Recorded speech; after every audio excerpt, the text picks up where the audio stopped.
As a wife, if you don't submit to your husband and your children observe it, your children will become rebellious. Children are happy to see a wife disobey her husband because that gives them a cue that we too can disobey. And once that enters a house, you can't handle those children. So a wife must be in submission as an example for the children. Then it becomes easy for the children also to submit to you. Then you find out that your authority in the house is not challenged because they can see that you're not challenging daddy's authority. Because somewhere in children, they know who is in charge is the father. God is not a God of chaos. God is a God of order. And there must be order in the house. There must be order in the home. I heard a preacher is preaching that submission in marriage is as a result of the fall.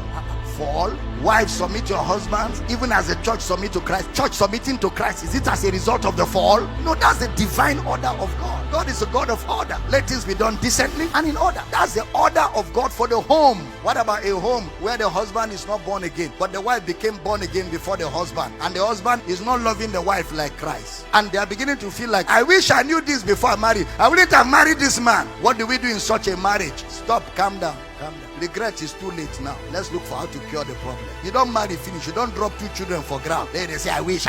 Wish for what? Wish not. Move forward. Tell the children of Israel to go forward. 1 Peter chapter 3 verse 1. Put it up. Let's go there. Likewise, ye wives, be in subjection to your own husbands, that if any obey not the word, that is, even if your husband is an unbeliever, he does not believe the gospel, so he cannot love you like Christ because he doesn't know Christ. If a man obey not the word, they also may without the word be won by the conversation of the wife. So a woman can get her husband born again without quoting the Bible. How? Next verse. While they behold your chaste conversation coupled with fear. Next verse. Whose adorning? Let it not be that outward adorning where you sit down in the saloon from 7 a.m. to 8 p.m. doing Bob Marley hair, yet you cannot pray for 1 hour. You can sit in saloon from 7 to 7, but 1 hour prayer, you'll be behaving like you have epilepsy. There's nothing wrong in plaiting the hair, but as you're spending time on plaiting the hair, spend more time in good character. Don't have beautiful hair with rotten character. You look well packaged until we come close. Then when we come close, we say, sigh! What a waste of investment. What a waste. What a waste. And what a woman. You are doing hair. Your husband is hungry. He is moving all over the house. He can't find food. He can't find anything. Meanwhile, you are supposed to prepare food. And when he talks, he says, I'm trying to be beautiful for you. Now beauty I go chop.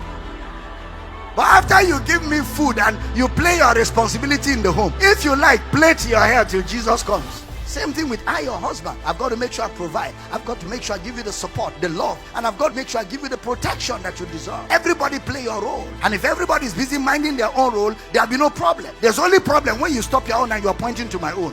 When you're pointing to my own, 4 fingers are pointing to you. How far? What a man. Husbands, honor your wife. Treat her gracefully. Treat her like a weak vessel. She's not a weak vessel. That is, treat her like you would treat something that is fragile. Pamper her. Make her happy. Give her TLC non-stop.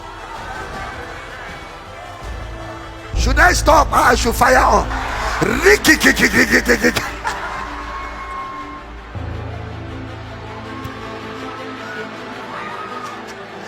Buy her gifts. Take her for shopping. Give her money for vacation. Make sure she has constant pocket money. Should I fire on?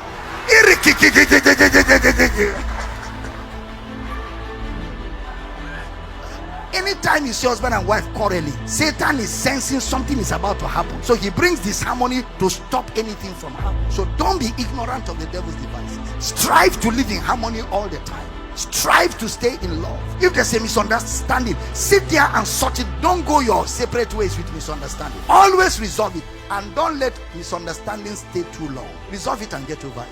Don't forget you are loving as Christ. Wife, don't forget you are submitting as it is fit in the Lord. So there should be no malice. Of course there could be times of misunderstanding, but make sure you get over them fast. Have the mind of Christ.